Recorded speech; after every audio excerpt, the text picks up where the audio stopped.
श्रीमन नारायण, राधे राधे, राधे श्याम।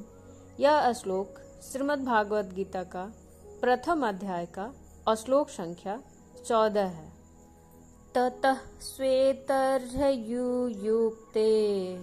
महति स्यानन्दे स्थितो माधवः पाण्डवश्चैव दिव्यो शंखो प्रदत्मतुः। इस श्लोक के अर्थ के बारे में बात करने से पहले इससे पिछले वाले श्लोक संख्या 13 के बारे में कुछ याद दिलाना चाहती हूँ। श्लोक संख्या 13 में भीष्म पितामह के शंख बजाने के तत्पश्चात अचानक शंख नगाड़े बिगुल तुरही तथा नरसिंहे बजने लगे, जिससे अत्यंत भयानक ध्वनि उत्पन्न हुई। भीष्म के युद्ध के लिए पुकार सुनकर कौरव सेना के सभी लोग उत्सुकता से विभिन्न वाद्य बजाने लगे, जिससे कोलाहलपूर्ण ध्वनि उत्पन्न हुई।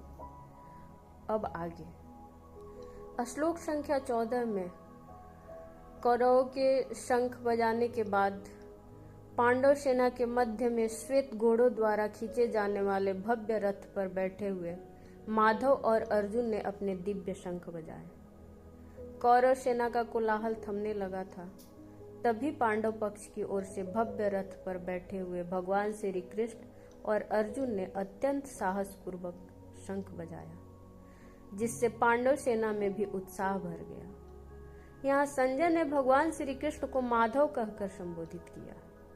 यह 2 शब्दों का संयोजन है। माँ जो समृद्धि की देवी लक्ष्मी को संदर्भित करता है और द्रौपदी के लिए प्रयोग किया जाता है। देवी लक्ष्मी भगवान विष्णु की पत्नी है, जो श्री कृष्ण के कई रूपों में से एक है। इस श्लोक का तात्पर्य यह है कि समृद्धि की देवी पांडवों के साथ थी और उनकी कृपा से वे इस युद्ध में विजयी होंगे और जल्द ही अपना राज्य पुनः प्राप्त करेंगे। राजा पांडु के पुत्रों को पांडव कहा जाता है और इसका इस्तेमाल 5 भाइयों में से किसी एक के लिए भी किया जा सकता है। इस श्लोक में जिस पांडव का जिक्र किया गया है वह 5 में से तीसरे अर्जुन है। वह एक शक्तिशाली योद्धा और बेहतरीन धुरंधर है। उनका शानदार रथ अग्नि देवता की देन है। यदि हम संसार की बात करें तो इस विशाल और विकराल संसार सभा में हर व्यक्ति अर्जुन और हर आत्मा कृष्ण है।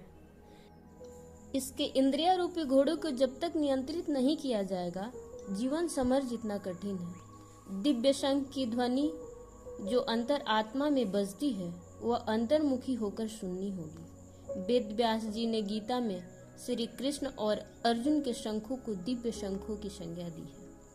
कौरव दल के युद्ध बाद तथा शंखों ने भयंकर युद्धनाद की गर्जना की, परंतु श्री कृष्ण और अर्जुन के शंखों के नाद की ध्वनि दिव्य है, जो शांति का प्रतीक है। इसमें न अहंकार की ललकार है, न अभिमान के संकेत। यह धर्मनाद तो सबको आनंदित करने वाला है, यदि सुनने वाला का अंतःकरण शुद्ध है तो। श्रीमन नारायण, राधे राधे।